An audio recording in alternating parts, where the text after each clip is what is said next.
I want to say few words about an ongoing case, which I personally find quite troubling, and I know a number of observers do. Um, and that is the case of the unnamed British teenager in Cyprus who has been charged in a Cypriot court of malicious conduct and charged with basically making up rape claims that 12 Israelis um, raped her, 12 Israeli young men. This has been a very contentious case and it raises a lot of question marks about the Cypriot legal system, about women's rights, and about safety of women on the island. Um, so the background of this case is that this unnamed young woman was in Cyprus on a work holiday and she was involved in a situation with 12 Israeli men who supposedly gang raped her. Um, at least that was the allegation. Now, I have to say the obvious here. I don't know the truth. It may be that it never happened. It may be that she made it up. There have been cases where there have been false accusations, and that's a terrible thing. But anyone who is interested in transparency and fairness should at the very least have some concern about some of the circumstances, how this was handled. For a start, when she initially reported the crime, the alleged crime, she was interviewed at length by male officers, apparently given minimal sort of psychological support. Someone who's been through, it's not a far stretch to picture the situation. Someone who's been through such an ordeal, um, who is stressed out, who is traumatized, um, in that sort of situation, it seems very dubious that they're using that to sort of testify against her now that she supposedly retracted her confession or retracted her claims and supposedly confessed that she made it up. That's very dubious. And what's troubling is the speed in which the defendants were cleared and sent home. What's also troubling is that when they arrived at Ben Gurion Airport in Tel Aviv, they were gloating that the Brit is a whore. Now, my line of thinking is if, as a man, I'm falsely accused of rape by a woman, of course I'd be angry about it. I'd be troubled by it. I would be wanting to clear my name. But that doesn't exactly cast them in a particularly good light because the insinuation that she's a whore um, gets into some pretty negative stereotypes leveled at women who are in this situation. And in my opinion, that doesn't exactly cast them in a positive light. I'm not saying they're guilty, but it's not exactly. It sounds more to me like people who are gloating that they've got off the hook rather than innocent men saying that justice has prevailed. So I find that quite alarming. I also think the speed in which the Cypriot authorities have kind of weighed on her supposed retraction, a retraction which she says was made under duress, that needs to be taken very seriously.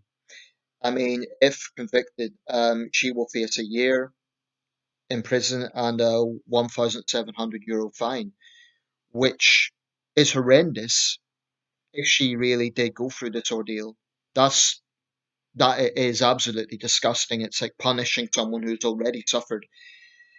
Um, Cyprus does not have a great record when it comes to women's rights, and this case has provoked quite a lot of anger on the island and provoked women's rights groups to speak out about what they see as injustice. Now, again, I have to emphasize, I don't know what the truth here is, but I do think the British authorities need to be putting pressure on the Cypriot authorities to um, to look at some of the circumstances of this. For example, the fact that this young woman who made an allegation of a very serious crime was interviewed under those sort of circumstances with no lawyer present.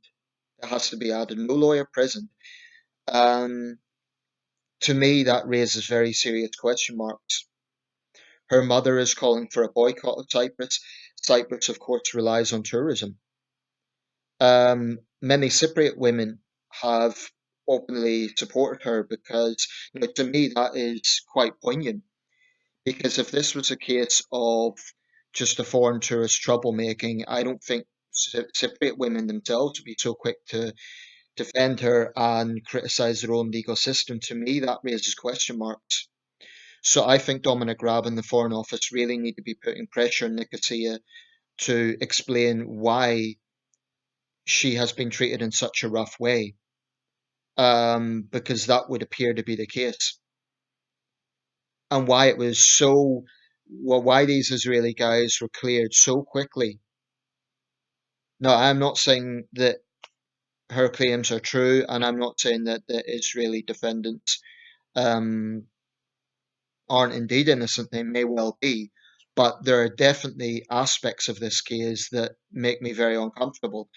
And, we have seen cases in Britain of women who've made false accusations, but my gut feeling is there is more to this than meets the eye. And if this young woman did indeed go through that ordeal, and now she's going to go through a further ordeal, a prolonged legal process, I mean, has to be said, the Israeli media has actually, they haven't been quick to defend these Israeli teenagers either. They have actually taken quite a balanced approach to this, as have many commentators in Cyprus itself. So I think there is serious ground for concern about how she has been treated.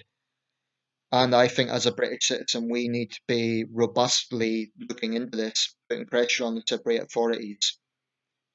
Because if if she was indeed gang raped and now she is being punished on top of that, what sort of message does that send out to women visiting the island who may find themselves in a similar situation? The way a woman dresses or drinks or whatever is never ever an excuse for rape. If indeed that happened, it's significant too that it's been reported that bruises have been found in her body. Now, did she do that to herself? I think there are serious question marks with this, and I think the Cypriot authorities need to be answering those questions because, yes, it's their country, their legal system, but they rely on tourism. And if female tourists feel that they're going to be treated this way, you'd expect this in the Gulf states, but this is a European country. Um, so, it's, I find it very troubling, and I think we need to be really seriously looking into this. This young woman has missed Christmas at home, and she is now facing imprisonment, possibly on top of the ordeal that she's already been through. If she's lied, I have no sympathy with her. But that is a strong if, and I think the circumstances around this raise serious question marks.